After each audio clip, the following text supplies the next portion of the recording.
Yes, ibana, mara baada ya utambulisho rasmi wa kocha mpya ndani ya kikosi cha Dar es Salaam Young Africans, kumbuka huu ni wakati ambao wanataka kutengeneza timu ambayo itakwenda kuwapa matokeo chanya kuelekea msimu 2026 2027. Sasa Young Africans wameona safari hii wanapaswa kushuka tena Afrika Kusini kumleta miongoni mwa top coaches wa nchi ya Afrika Kusini, kwa sababu amekuwa na mafanikio makubwa. Amewahi kuchukua ubingwa wa CAF Champions League akiwa kama co-head coach dhidi ya akiwa Mamelodi Sundowns chini ya kocha Pitso Mosimane.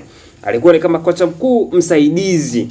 Kwa hiyo unakuja kuona kwa namna moja ama nyingine ni kocha mzoefu, lakini pia kiu yake mwenyewe akisema kana kwamba anatamani kufanya vyema kimataifa, kwa sababu siku zote makocha ambao ni top coaches wanahitaji kufanikiwa zaidi international kuliko hata kwenye national ambayo yeye ndio ana coach timu ya hapo, kwa maana kwamba mafanikio ambayo atayapata coach yawe ni zaidi ya kubeba ubingwa wa ligi kuu ya NBC, ubingwa wa CRDB Federation, ambayo hayo ni malengo mama ambayo klabu akifika tu inamkabidhi. Bwana, sisi tunahitaji kutetea haya mataji, lakini pia tunahitaji kufanya vyema zaidi. Ni miongoni mwa walimu ambao ni waumini wa soka la kushambulia kwenye muundo au mfumo wa 4-3-3. Unahitaji kuona ni aina gani timu ambayo inakuwa ikishambulia. So hapa Young Africans wamepata mtu ambaye atakwenda kutimiza ndoto zao. Kazi kubwa inabaki kwenye usajili. Je, wataweza kufika demand? Kwa sababu international mechi za CAF hazihitaji uwe na wachezaji kama Buba, au hitaji kuwa na wachezaji kama Rasen Kouma ambao hawatakusaidia kwenye hizo mechi ambazo zitakwenda kupambana nazo. Sasa mwalimu baada ya kutambulishwa rasmi akakiri na amezungumza akitoa rai kwa Engineer Hersi Said kana kwamba anahitaji kuona akisajili wachezaji ambao watakuja kuonesha ushindani wa hali ya juu, na amependekeza wachezaji wote ambao hawana nafasi kwenye kikosi, hawajapata game time ya kutosha kwenye benchi la ufundi lililopita, waweze kupewa mkono wa kwaheri haraka iwezekanavyo. Kumbuka huu ni msimu ambao maandalizi ya msimu ni mafupi mno, wana wiki kama 4 tu mpaka kuanza msimu ambao utaanza Agosti 16, kitu kama hicho. Unakuja kuona kana kwamba mwalimu wa wachezaji ambao amependekeza waondoke ni Frank Sink ambaye amekuwa anaingia toka kwenye kikosi. Young Africans wakihitaji kumuingiza Nasri Kombo ambaye alikuwa ni captain wa TRA United.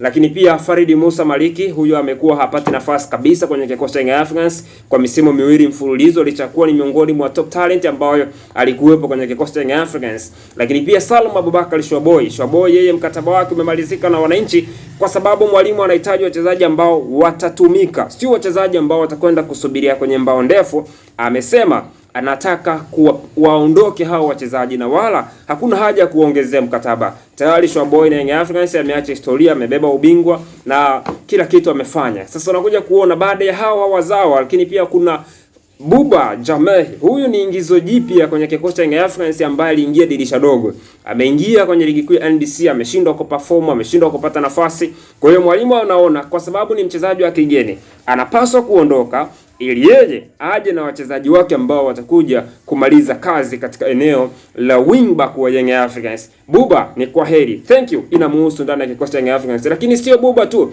Rasen Kouma ambaye toka msimu unaanza 2025-2026 ni miongoni mwa wachezaji ambao wameokota pesa nyingi pale Young Africans, wanalipwa mshahara, wanalipwa posho, kila kitu wanapewa, lakini hajafika pale Young Africans walikuwa wanahitaji. Mwalimu amependekeza pia mchezaji huyo, kwa sababu hajapata nafasi ya kutosha, apewe mkono wa kwaheri. Mwalimu aliyasema haya kabla hajasaini mkataba wa miaka miwili, wakati anakubaliana na Young Africans kana kwamba anahitaji kutengeneza kikosi ambacho ni solid. Kumbuka soka la Afrika Kusini sio soka mama. Lakini pia tunasema kwamba yupo Damaro Kamala ambaye naye mkopo wake kutoka Singida Black Stars kwenda Young Africans unaelekea kutamatika. Yanga wanahitaji kupata kiungo mkabaji bora zaidi ya Mohamed Damaro atakayewasaidia international kwenye game za CAF Champions League. Kwa hiyo Damaro naye Young Africans wanapima kuona wasipopata replacement kwa haraka na ambayo wanaona inaweza ikafika, Damaro anapewa mkono wa kwaheri ndani ya kikosi cha Young Africans kwa mujibu wa kocha ambavyo amependekeza.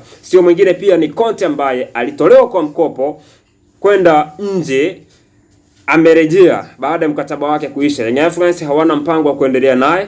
wanataka kumalizana naye juu kwa juu. Kwa huyu ni mchezaji mwingine ambaye ndani ya kikosi cha Young Africans anakwenda kupewa mkono wa kwaheri. Dep ambaye yeye baada ya Dube kuondoka amejitengenezea kama nafasi fulani hivi ya kusalia kwenye kikosi, lakini yupo kwenye matazamio. Mwalimu amesema ana miezi 6 anaweza akamtazama, anaweza akafika kwenye demand, kwa sababu Pao ni miongoni mwa wachezaji ambao waliingia kwenye kikosi cha Young Africans kwa sababu ya uhitaji wa mwalimu Pedro Gonzalez, na huenda Pedro alikuelekea FAR Rabat akamhitaji mchezaji wake ambaye amekuwa akienda sehemu nyingi, huwa amekuwa akimtumia Aurelio Mario Dep.